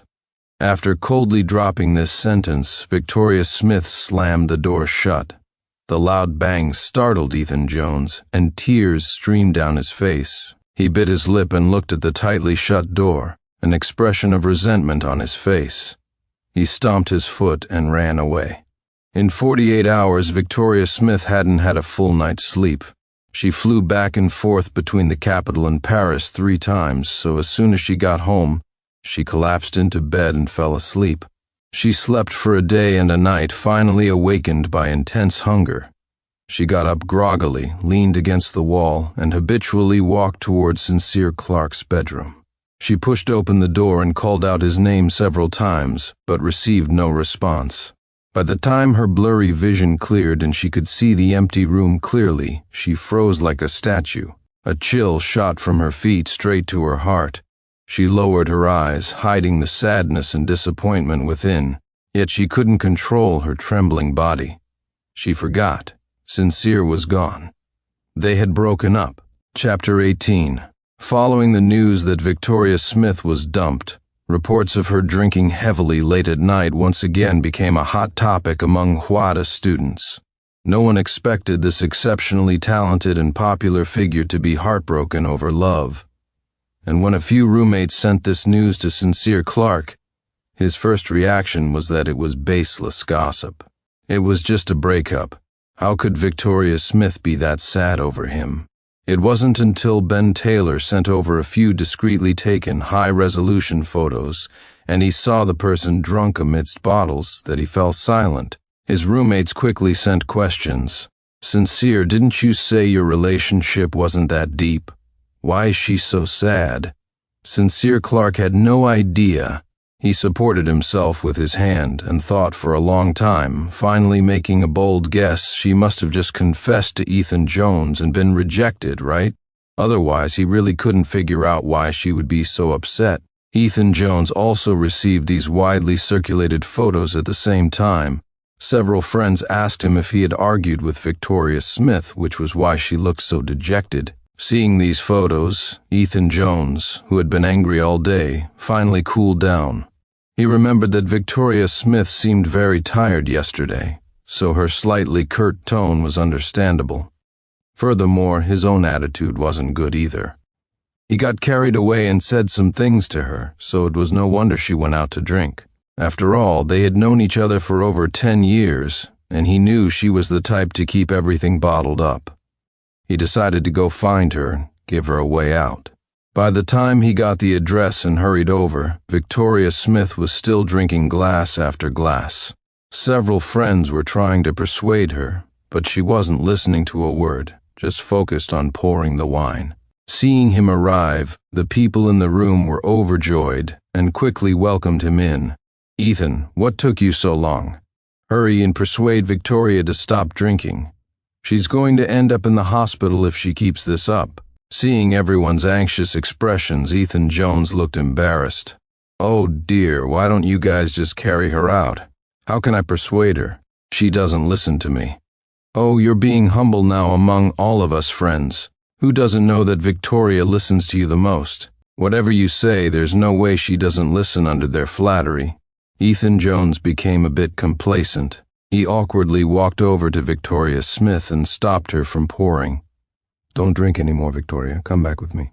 Victoria Smith lifted her blurry eyes and looked at him, then brushed his hand away. "Leave me alone." Ethan Jones's expression instantly froze. The people beside him exchanged glances upon hearing this and quickly stepped forward to mediate. "Victoria, it's Ethan. Aren't you going home with him?" Ethan Jones also thought she hadn't recognized him, so he grabbed her hand again, intending to help her up. Victoria Smith, however, roughly slapped his hand away again, her voice impatient. "I know you're Ethan. Don't touch me. I'm not going with you." Ethan Jones clenched his fists tightly, his face turning incredibly ugly. And Victoria Smith's next sentence directly lowered the temperature in the room to freezing. "Call Sincere Clark. I wanted to come pick me up." Hearing that name, a few of the friends gasped.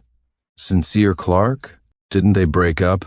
Could it be that she was drinking heavily tonight because of Sincere Clark, not Ethan Jones? As this thought emerged, none of them dared to look at Ethan Jones's face anymore. Being contradicted by Victoria Smith openly multiple times, Ethan Jones's heart churned with anger.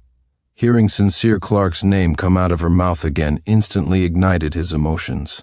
"You've already broken up with Sincere Clark." Victoria Smith buried her head in the pile of wine bottles, her tone filled with endless bitterness. "Yes, we broke up.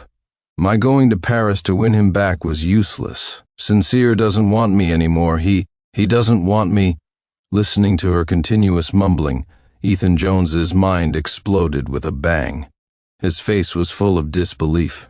She disappeared for this period to go reconcile with Sincere Clark? She was so depressed and down for the past few days because she broke up with him? Ethan Jones couldn't accept this news. He picked up a glass of wine and splashed it in her face, his voice somewhat hysterical. "Victoria Smith, what do you mean? You fell in love with Sincere Clark?" Chapter 19. The cold wine sobered Victoria Smith up quite a bit. She raised her head, looked around, and repeated Ethan Jones's words slowly, taking 5 minutes to grasp the underlying meaning. Had she fallen in love with Sincere Clark? This question circled in her mind countless times. Finally, she arrived at a definite answer. Yes, she had fallen in love with Sincere Clark. Otherwise, why would her heart ache so much upon hearing the news of their breakup? Prolonged silence left everyone in the room bewildered, unsure how things had suddenly taken such a significant turn. Then Victoria Smith spoke, word by word. Her tone was firm. "Yes, I fell in love with Sincere Clark." Ethan Jones completely lost control after hearing this sentence. He stepped forward and slapped her. "Are you crazy? What's so good about him that you can't forget him?" The slap thoroughly awakened Victoria Smith. She shook her head and tightly closed her eyes. "In the 3 years we were together, he was good in every way. It's my fault for not treating him well." "But you've already broken up," Ethan Jones shrieked the sentence. Victoria Smith's expression became even more dejected. "Yes, we broke up, but I don't want to leave him. In 5 days I'm going to Paris to chase him back again." Everyone in the room was open-mouthed, their eyes wide, completely disbelieving that these words came from her. And Ethan Jones's psychological defense was completely shattered by this sentence. Everyone said back then that Victoria Smith was crazy about him with love, but in the 4 years he was abroad, she never came to see him once. Yet Sincere Clark had been gone for less than a week, and she had already flown there once. After being rejected, she was still determined to chase after him. She could do this much for her ex-boyfriend? What did that make him? The room was extremely quiet. You couldn't even hear breathing. Silence spoke volumes. Ethan Jones felt completely humiliated. He glared at her with resentment and unwillingness, then turned and ran out of the room. The few friends left in the room looked at each other with wide eyes, finally all turning their attention to Victoria Smith. "Victoria, are you really going to study abroad in France?" Victoria Smith nodded and opened another bottle of wine. "What will you do if Sincere Clark doesn't agree to get back together?" Victoria Smith's voice carried a strange kind of determination. "I won't give up. As long as he's willing to forgive me, I can wait for however long it takes." Her friends were silent for a long time before speaking. "What about Ethan Jones? You don't like him anymore?" Victoria Smith had sorted out her feelings. She hesitated for a moment, then spoke her mind to her friends. "I did genuinely like Ethan Jones before, but after being with Sincere these past few years, I actually slowly let go of my feelings for him. I just never dared to admit it to myself. Now I only see him as a younger brother. As he said, let our relationship be fixed at friendship. I'm going to move towards a new future." Hearing her say this, everyone in the room sighed heavily. After all, the two had been playing with ambiguity for so long, and to not end up together felt somewhat regretful to everyone. But since Victoria Smith had made her choice, they naturally supported her unconditionally, coming forward to pat her on the shoulder. With everyone's encouragement, her heart, which had fallen to rock bottom, slowly began to recover. She finished the last drop of wine in her glass, then stood up and left, step by step, walking resolutely and decisively. Chapter 20. With several months before university started, Sincere Clark didn't have much to do, so he found an internship at an advertising company. He was studying graphic design, and Huada's program in this field had a significant international reputation. So, even though it was just an internship, he received a lot of care from colleagues and superiors. The only issue was that the company was some distance from home, and the commute took too long. Robert and Mary Clark were worried he wouldn't get enough rest, so they rented him a small studio apartment near the company, telling him to come home on weekends. Although Sincere Clark missed home, he had matured quite a bit after 4 years of university and quickly adapted to life in Paris. At 8 a.m., he left for work with his briefcase, yawning. He suddenly noticed that the apartment across the hall, which had been vacant, now had people living in it.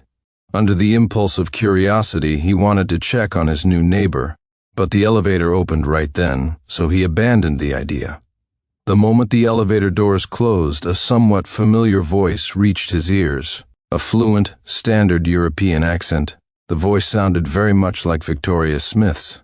Sincere Clark froze. But wasn't she in China drinking heavily? She shouldn't be here. He must have misheard. Sincere Clark shook his head, pushing the unrealistic thought to the back of his mind, and mustered his spirits to head to the company. His workload during the internship wasn't heavy, but he was someone who strived for excellence. He immersed himself completely in his work, even forgetting the time. It wasn't until the person at the next desk reminded him that he realized it was already end of business hours. Today was Friday, and he planned to go back to his apartment to pick up a few things before going home for dinner. Upon returning to the apartment building, he glanced at the tightly shut door across the hall before entering his unit. He casually picked up the bag he had placed near the entrance and went out again. The elevator coming up stopped at the 21st floor. He moved to the side, and as the doors opened, a woman stepped out. He was looking down, about to enter the elevator, but the person kept blocking the doorway. Sincere Clark wondered who was being so rude. When he looked up and saw Victoria Smith's face, his brows furrowed immediately into a knot. "Good evening. What are you doing here?" Her calm greeting made Sincere Clark realize that she most likely knew his address, and her answer was no surprise to him. "I live at 2104. Wasn't that the unit someone just moved into this morning?" Sincere Clark's expression became increasingly serious. "Why are you in Paris? Why are you living across from me? Don't tell me this is a coincidence." Seeing that he looked displeased, a hint of disappointment flashed in Victoria Smith's eyes, as she had intended to surprise him. "There are no walls that can keep secrets, Sincere. If you put your mind to it, you can find out anything." For some reason, hearing her say this made Sincere Clark's hairs stand on end. His face turned cold again. "I don't care whether you're intentional or not. I just want to tell you that we've already broken up. You can live wherever you want, just don't interfere with my life." Seeing his face worsen, Victoria Smith also panicked a little and quickly explained, "I didn't mean anything else. I just wanted to be closer to you, just to be able to see you every day. Don't worry, I definitely won't bother you." Although she spoke sincerely, Sincere Clark didn't want to waste any more words with her. He turned and walked into the elevator that had just come down next door. Before coming to Paris, Victoria Smith had anticipated that he would be cold towards her. But after seeing him face to face, he was not only cold but also displayed a hint of resistance, completely nullifying the little joy she felt at their reunion. Watching the elevator go down to the first floor, she finally turned and returned to her new place. The apartment was empty. There was nothing there, making it look very desolate. Victoria Smith put down the large pile of things she had just bought, sat on the sofa and looked around. A faint sense of sadness welled up in her, and she couldn't help but think of the time she lived with Sincere Clark. Back then, they had just moved into the apartment, and besides a few pieces of furniture, there was nothing. It was Sincere Clark who took care of buying a lot of furniture, daily necessities, and decorations, filling the apartment item by item, turning the rental into a cozy home. Unfortunately, she didn't know how to cherish it back then and ignored all his hard work and effort. It wasn't until the person left and the place was empty that she suddenly woke up, but Sincere Clark's heart had completely turned cold. Was there still a chance to win him back? She didn't know. She only knew that she would be like him back then, putting all her effort into this relationship. This time, it was Victoria Smith's turn to chase Sincere Clark. Chapter 21. Knowing that their son was coming back, Mary Clark cooked a large table of delicious dishes for him. But when the door opened and they saw their son's not-so-happy face, The couple were a little surprised and quickly went up to greet him. "Sincere, what's wrong? Is work not going well? Or are you unhappy with where you're staying?" All the way back, Sincere Clark had been troubled by Victoria Smith's move. Seeing that his parents were starting to look worried too, he quickly forced a smile. "Nothing. Someone just stepped on my foot coming out of the elevator." He was their son, after all.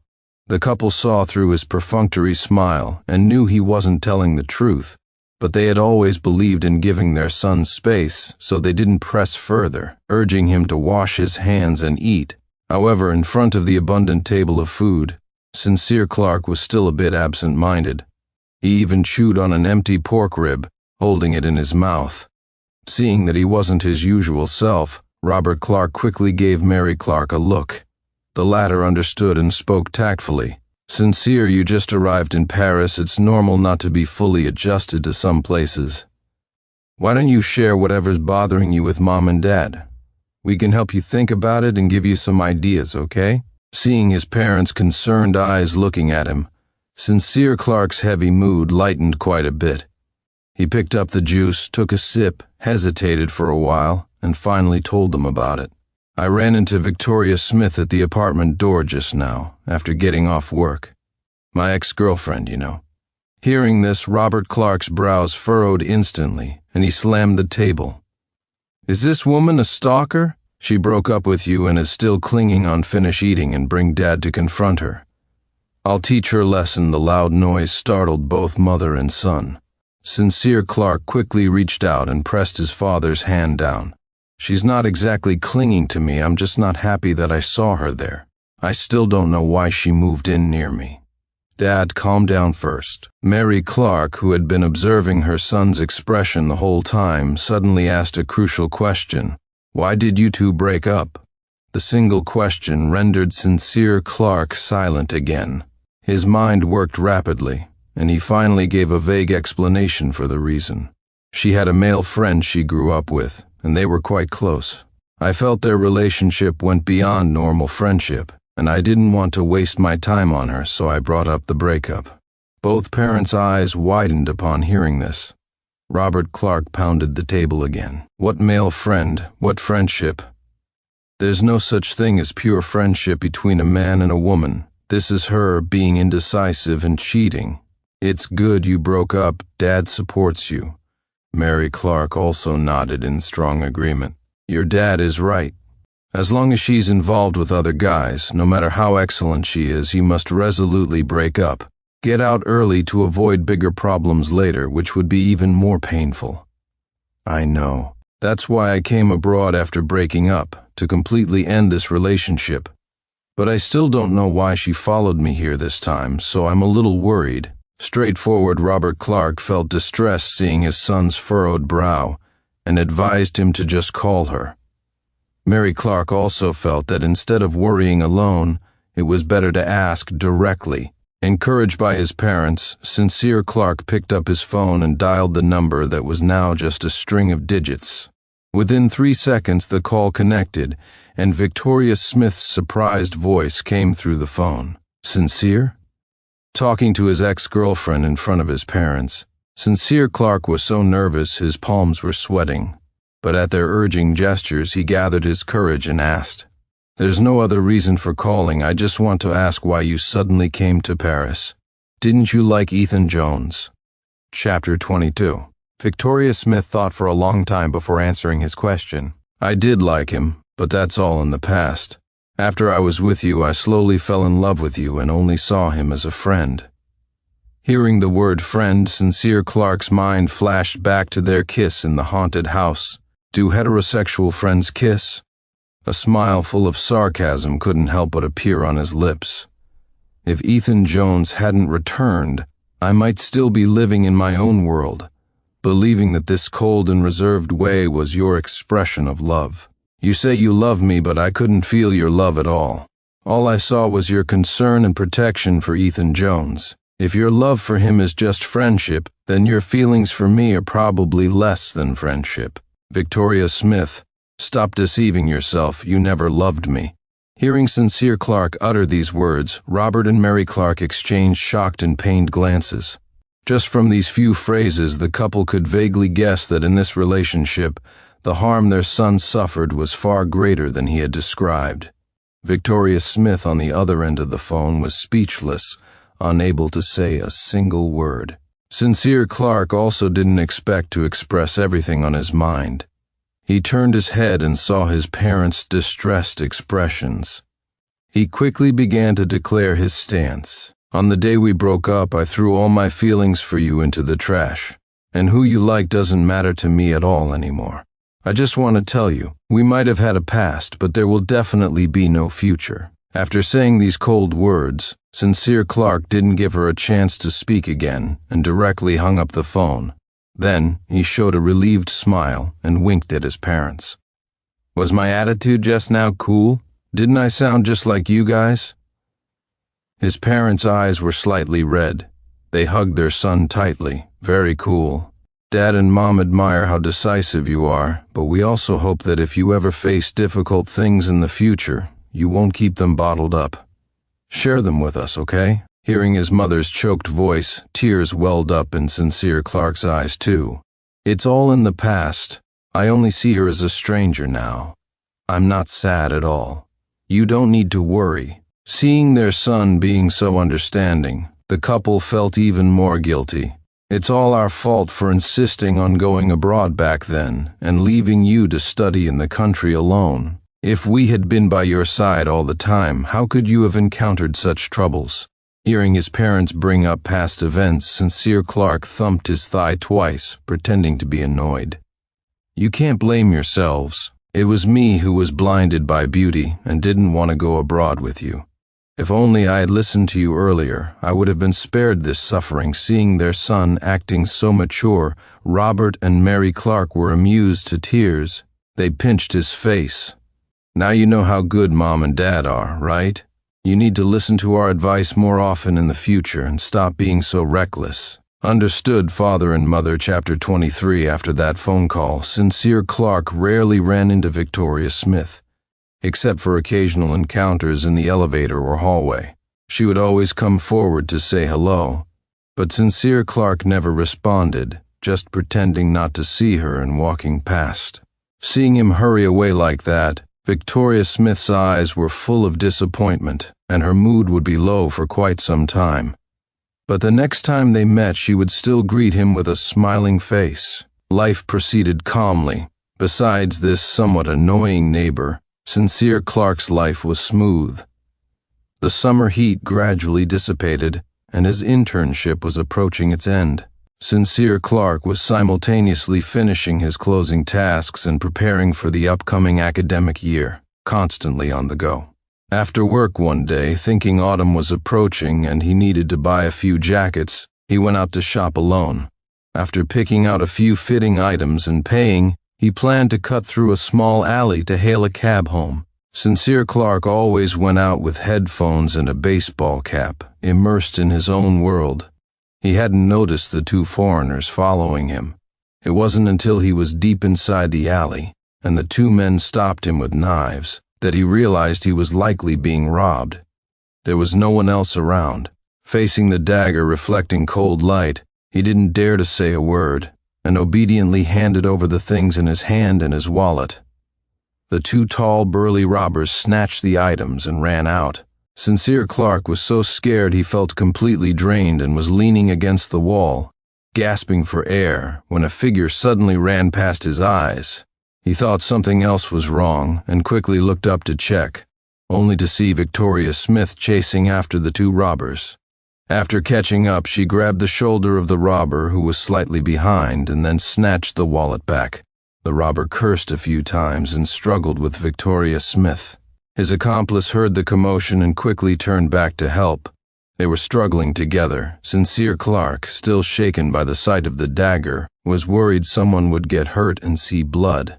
In his desperation, he quickly turned sideways and shouted police down the alley. The two robbers were startled by his action and prepared to flee, but Victoria Smith was holding onto one of them and wouldn't let go. This robber happened to be holding the knife. In his panic, he didn't care anymore and stabbed her directly in the abdomen with the knife. In intense pain, Victoria Smith finally let go. The two robbers kicked her before running away. Seeing her collapse, Sincere Clark's heart tightened, and he immediately rushed forward. Seeing her clutching her abdomen and her hands covered in blood, Sincere Clark's mind went blank. With trembling hands, he took out his phone and dialed the emergency number. Victoria Smith bit her lip tightly, struggling to open her weary eyes and look up at him, constantly telling herself not to fall asleep, watching her face gradually turn pale like paper.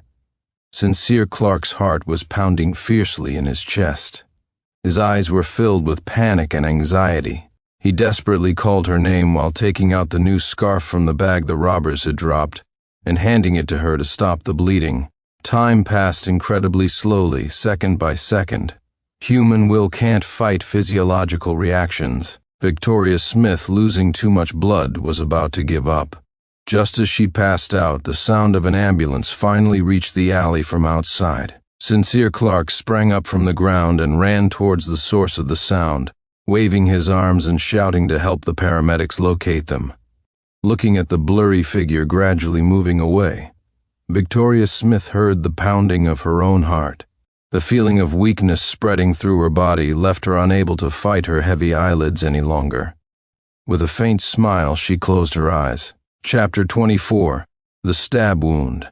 Victoria Smith suffered didn't hit any vital organs. With timely medical attention, her life was no longer in danger.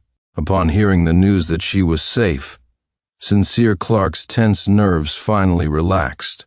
After calling Robert and Mary Clark to explain the situation, he returned to the hospital room and breathed a sigh of relief seeing Victoria Smith still unconscious.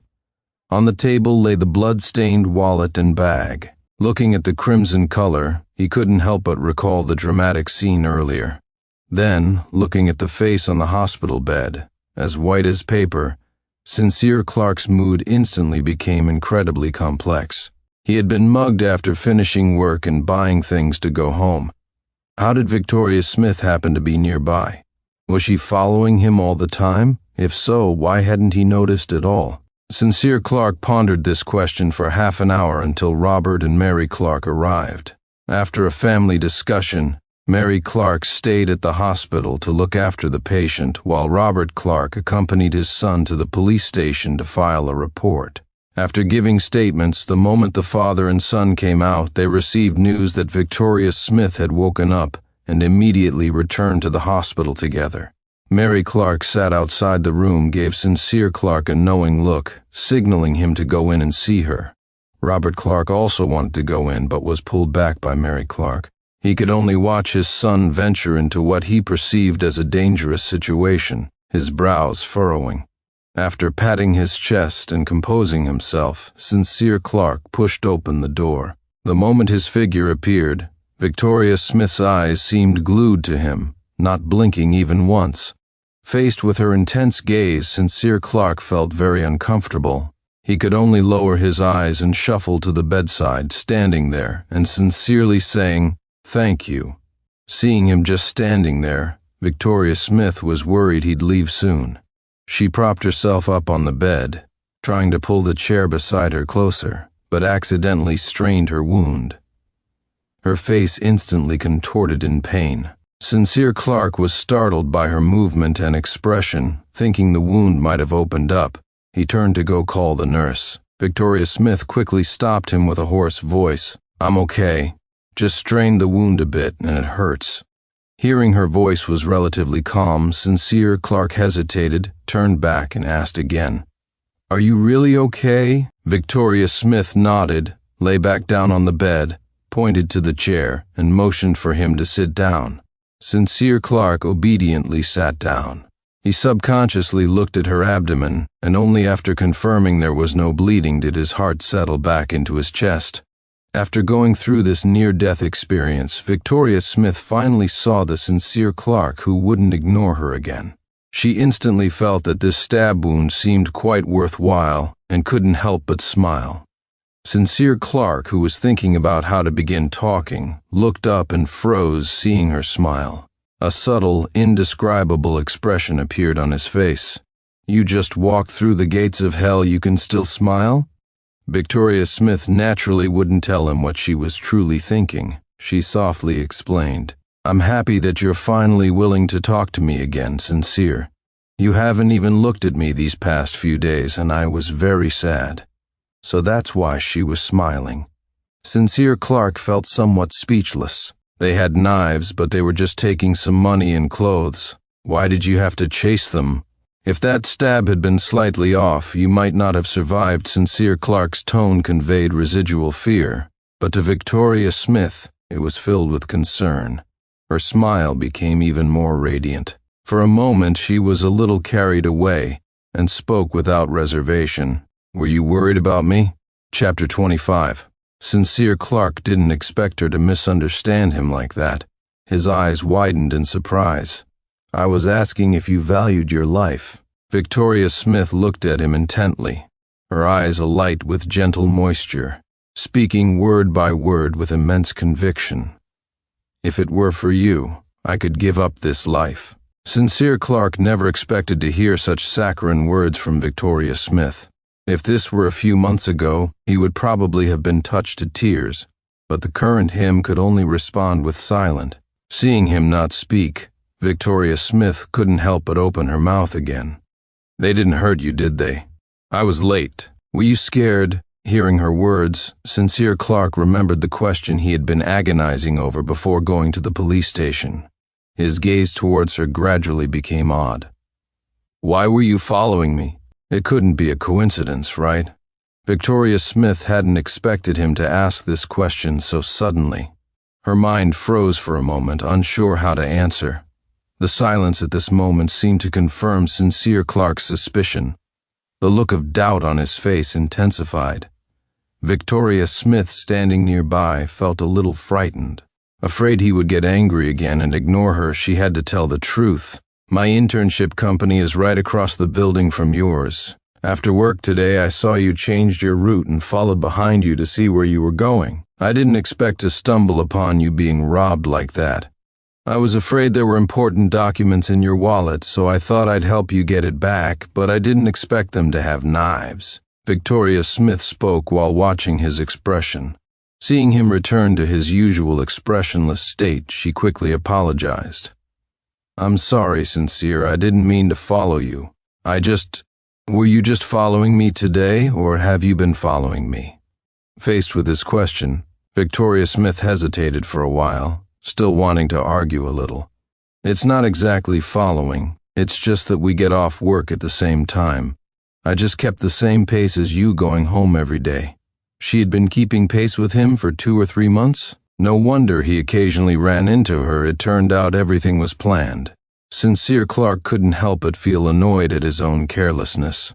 He glanced at the uneasy Victoria Smith, his tone not very good. "I already made it very clear to you before, didn't I? No matter what you do, I won't agree to get back together." Hearing him say this again, the little confidence Victoria Smith had managed to gather collapsed once more. The light in her eyes instantly dimmed, her voice very low. "I know. I didn't mean to force you to be with me. I just want to stay by your side. Can you please not ask me to leave?" Listening to her voice full of grievance, Sincere Clark really didn't know what to say. He lowered his head and thought back to the past. Wasn't Victoria Smith inherently aloof and sparing with her words? How could she now say things that rendered him speechless? Seeing her about to speak again, Sincere Clark felt goosebumps all over. He quickly cut her off. "You're injured and need to be hospitalized. Aren't you going to contact your family?" Victoria Smith vaguely guessed what he was about to say next. Her mind raced through a few arguments. "My family is very busy with work. I doubt they'll have time to fly over to take care of me." Hearing her say this, Sincere Clark's face immediately showed confusion. Their daughter was injured, stabbed with a knife, and her parents weren't even coming to see her? Chapter 26. Seeing he didn't believe her, Victoria Smith quickly tried to elaborate. "Honestly, the reason for my somewhat solitary personality is also related to my parents constantly being busy with their careers and not taking good care of me. They travel for work all year, sometimes not even coming back to see me once a month. Since this injury isn't severe, they probably won't come. Seeing that her face didn't show the usual signs of lying, Sincere Clark believed her slightly. Then aren't you going to tell Ethan Jones? Hearing him ask this, Victoria Smith immediately got a little anxious, eager to prove her relationship with Ethan Jones was purely innocent again. He's not actually that invested in me. It's just that I liked him so much before, and he enjoyed the extra attention I gave him, which is why he stayed close to me. Hearing her say this, Sincere Clark was also surprised. So Victoria Smith was similar to him, both being the ones who put in humble effort in a relationship? Remembering her chasing after Ethan Jones while he seemed uninterested, Sincere Clark suddenly felt a sense of triumphant satisfaction. Evil gets its comeuppance. He wanted to laugh but held back considering the situation. He picked up the things on the table and with a cold face, dropped a sentence. You got hurt trying to save me, so I'll be responsible for your hospital stay. Just focus on getting better. I'm leaving now. Victoria Smith initially wanted to keep him there, but after hearing what he said, she broke into a joyful smile and agreed. I'll recover well and wait for you to come. Sincere Clark didn't respond further. He left the hospital room quickly. Under Victoria Smith's full expectation, Mary Clark walked in, carrying a thermos. The hopeful anticipation of the entire night vanished. Seeing this elder, Victoria Smith's expression instantly became reserved. She cautiously asked about Sincere Clark's whereabouts. Auntie, where's Sincere? Mary Clark placed the items she brought on the table, glancing at her midway. Sincere is at work. He doesn't have time to come see you. I'll be the one visiting from now on. Just tell me if you need anything. Hearing this, Victoria Smith's heart plummeted. Her tone also became dejected. Is he very busy? Does he really not have time to come? Toward Victoria Smith, who had risked her life to save her son, Mary Clark had a slight change in attitude, but not by much. She unscrewed the lid and poured the chicken soup into a bowl, handing it to her. He wouldn't have time even if he weren't busy. After all, you're his ex-girlfriend who he just broke up with. He doesn't have feelings for you anymore. Seeing you would only make him feel bothered. Victoria Smith knew Mary Clark was telling the truth, but she still couldn't fully accept it. A hint of loneliness flashed in her eyes. I didn't mean to bother him. I just can't let go of the past and wanted to try again, unwilling to give up.